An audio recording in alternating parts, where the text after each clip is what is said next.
trépassés, plus avancés dans leur évolution, parvenus à un niveau spirituel plus élevé, s'efforcent avec ardeur d'éclairer ces esprits enchaînés de la terre. Mais, prisonniers de leur idée fausse sur l'état qui succède au décès, ceux-ci restent persuadés que toute personne ayant quitté la terre avant eux est effectivement morte, et donc transformée en fantôme. C'est pourquoi ils refusent souvent de reconnaître leur ami et admettre leur propre situation.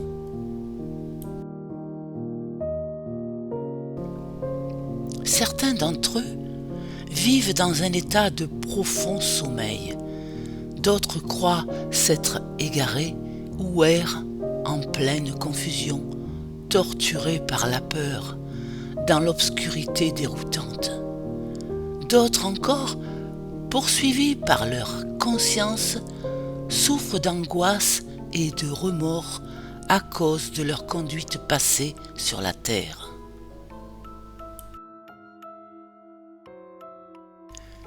Mus par leur égoïsme et leur méchanceté, il en est qui recherchent toutes les occasions de réaliser leur mauvais penchant. Ils se complaisent dans cet état jusqu'à ce que, face aux effets dévastateurs de leurs vœux, leur âme réclame lumière et intelligence avant d'être enfin abordée par des esprits plus évolués qui parviendront à les aider. Privés du corps physique qui leur permettrait d'assouvir leurs passions humaines et terrestres, de nombreux esprits décorporés sont attirés par les rayonnements lumineux qui émanent des hommes. Ils s'associent à cette aura magnétique et trouvent un moyen d'exprimer leur volonté en plaçant ces humains sous leur pouvoir, en prenant possession d'eux, en faisant des possédés. Ces esprits indésirables s'attachent aux personnes à forte sensibilité médiumnique, leur transmettent leurs sentiments, affaiblissent leur force de volonté et vont souvent jusqu'à contrôler leur action, ce qui provoque une grande détresse chez les victimes, entraîne des troubles mentaux et des souffrances de toutes sortes.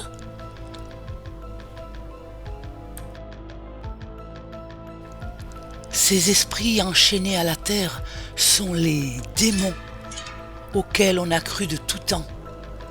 Démons d'origine humaine, résultat de l'égoïsme humain, des fausses doctrines et de l'ignorance qui débarquent totalement aveugles dans l'univers spirituel et demeurent prisonniers des liens de leur manque de connaissances, cause de nombreux événements mystérieux et inexplicables. Dans la vie terrestre, l'influence de ces êtres décorporés est responsable d'une grande partie de la misère qui règne dans ce monde-ci. La pureté de la conduite et des principes, la vivacité de l'intelligence n'offrent aucune garantie ni aucune sécurité contre la possession. Seule une compréhension générale de l'importance de ces questions, l'explication, l'enseignement de ces sujets protège contre elles. Il existe différents états corporels qui favorisent l'intrusion des esprits dans un homme. Souvent, ce phénomène peut être attribué à une sensibilité médiumnique innée, à une très grande fatigue du système nerveux ou à un choc émotionnel brutal. Certains troubles strictement physiques favorisent également le processus de possession, car lorsque la force vitale naturelle est affaiblie, l'organisme offre une moindre résistance et les esprits assaillants en trouvent plus facilement l'accès, bien que très fréquemment, ni le mortel ni le mort ne sachent rien l'un de l'autre.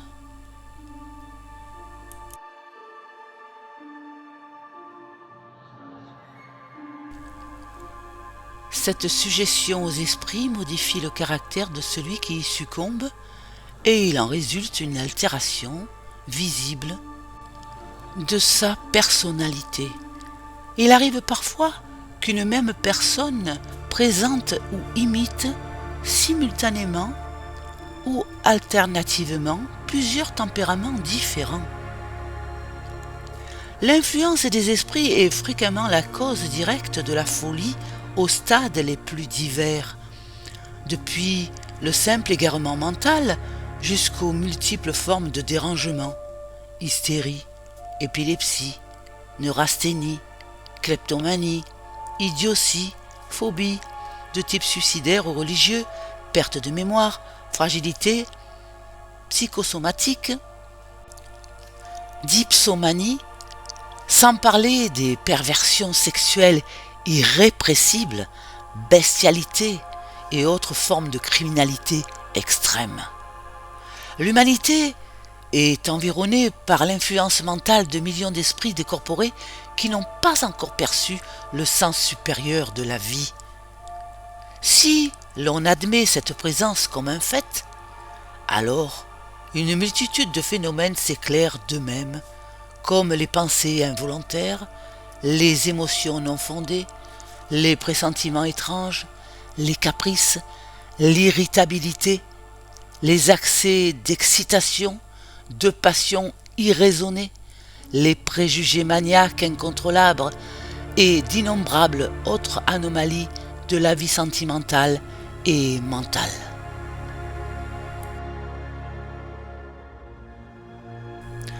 Le docteur Wickland expose ensuite comment, par intermédiaire médiumnique de sa femme, il est entré en communication avec des êtres éthérés encore enchaînés à la terre et responsables de phénomènes de possession, et comment il les a amenés à renoncer à leur attachement au monde d'ici-bas.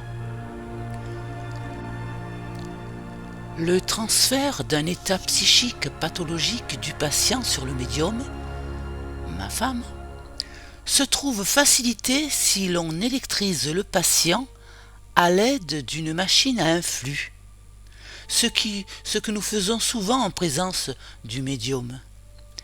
Bien que d'une parfaite innocuité pour le patient, cette électricité produit des effets extraordinairement puissants, puisque l'esprit, auteur de la possession, ne peut résister à ce traitement électrique et doit évacuer sa victime.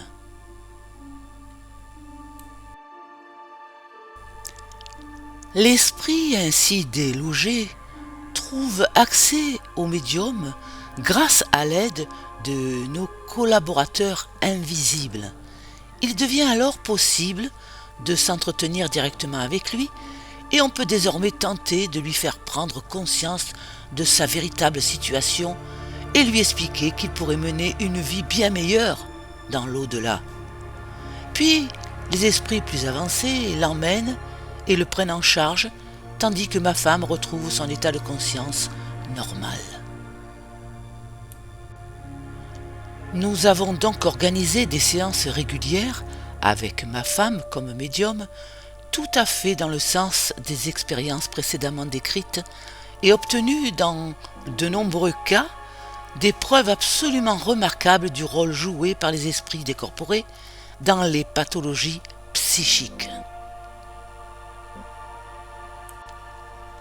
Même lorsque le malade habitait loin de chez nous, il n'était pas rare que nous réussissions à en chasser les esprits et que nous parvenions, avec l'aide de nos auxiliaires spirituels invisibles, à les amener dans notre cercle où ils pouvaient prendre possession du corps du médium. Ces esprits se plaignaient souvent d'avoir été expulsés,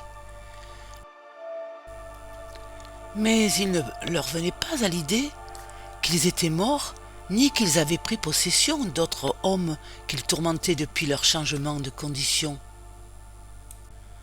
Lorsque l'on constate d'une part que l'esprit responsable de la possession se comporte exactement de la même manière à travers le médium qu'auparavant à travers le malade, et d'autre part que son expulsion procure au malade la délivrance de ses maux, cela démontre sans le moindre doute possible que cet esprit était bien l'auteur du trouble pathologique.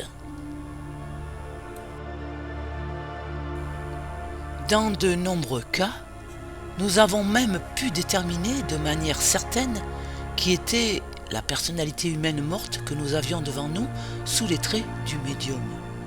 Cette pratique du transfert sur le médium et de l'expulsion systématique des esprits permet d'améliorer l'état des malades.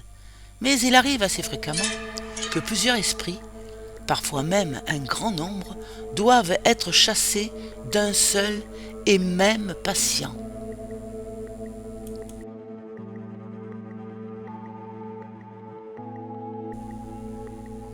De nombreux lecteurs se demanderont sans doute pourquoi les esprits plus avancés ne prennent pas directement ces âmes liées à la Terre sous leur protection, sans les faire transiter par un médium, afin de les remettre dans le droit chemin. Tout simplement parce que la plupart de ces âmes ignorantes sont inaccessibles aux esprits supérieurs, tant qu'elles ne sont pas de nouveau entrées en contact étroit et conscient avec le monde matériel et terrestre du corporel. Une fois que la brutalité des faits leur a fait mesurer l'importance du changement qui s'est opéré en elles se rendent enfin compte de leur situation et se laissent alors entraîner sur la voie d'une évolution spirituelle. Si cet esprit en plein aveuglement obtient, grâce à notre cercle, l'occasion de s'exprimer par la bouche du médium, on fait d'une pierre plusieurs coups.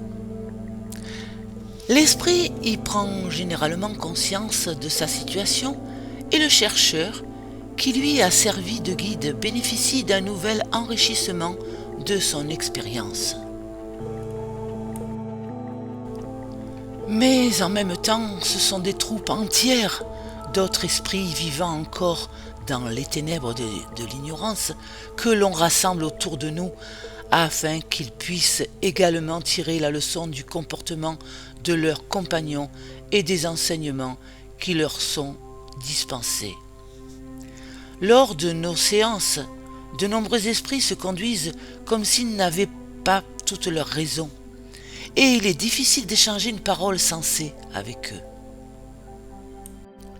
L'explication de cette attitude réside dans les a priori, les principes rigides et les idées fausses qu'ils se sont forgés ou qu'ils ont fait au cours de leur existence terrestre. Ces esprits se montrent souvent récalcitrants et lorsque, compte tenu de leur réaction, on se voit dans l'obligation de tenir les mains du médium afin de les calmer, ils élèvent des protestations véhémentes. En revanche, lorsqu'ils prennent conscience de la réalité de leur situation, il n'est pas rare que le sentiment de la mort les envahisse et qu'ils en perdent tout pouvoir sur le médium. D'autres esprits restent amorphes, endormis, et ne souhaitent qu'une chose, qu'on les laisse en paix.